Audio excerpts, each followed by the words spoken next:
Avec Marketing School, vous allez pouvoir vous former au marketing en accéléré et enfin déconstruire, démystifier tous ces termes du jargon qui font du marketing une science obscure et parfois fantasque.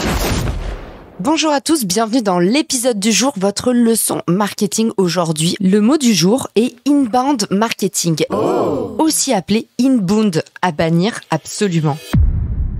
L'inbound, c'est un terme anglais qui désigne une méthodologie visant à attirer et convertir des leads. Si vous voulez savoir ce qu'est un lead, je vous renvoie à l'épisode sur le sujet. Rendez-vous dans les ressources de l'épisode.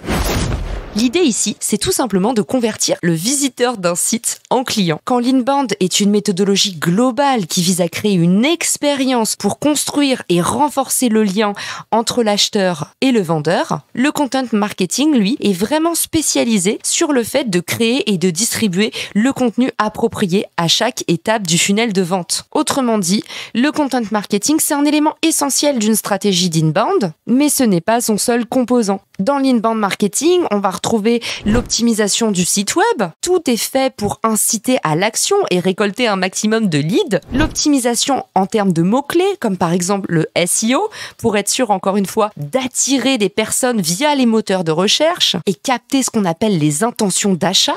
On utilise aussi l'email marketing, le lead nurturing dont je vous parlais sur mon épisode sur les leads. Et ici, l'idée, encore une fois, c'est de venir alimenter et nourrir le futur client tout au long de son cycle de conversion. Entre le moment où il voit pour la première fois votre site et le moment où, à force de recevoir la 15e newsletter, il se dit « ça y est, ce service est pour moi, ils m'ont convaincu, j'ai besoin d'acheter leurs produits ou services et mon degré de confiance est suffisamment élevé, mon amour est si fort, mon engagement existe tellement que je n'ai même pas besoin d'aller comparer à la concurrence ou gratter un prix. » Ça sert à ça, le inbound marketing. Aujourd'hui, ça a le vent en poupe parce que c'est tout simplement une approche très très douce pour tous ceux qui n'aiment pas vendre de façon agressive, pour tous ceux qui n'ont pas envie de dépenser des milliers en publicité. Et aujourd'hui, concevoir une stratégie d'inbound, c'est-à-dire un tunnel efficace entre le moment où la personne voit votre contenu et le moment où la personne succombe à votre offre, c'est un pilier essentiel dans toutes les stratégies marketing de demain. Attention, toute stratégie inbound est encore plus puissante si elle est complémentée par sa sœur jumelle, la stratégie outbound.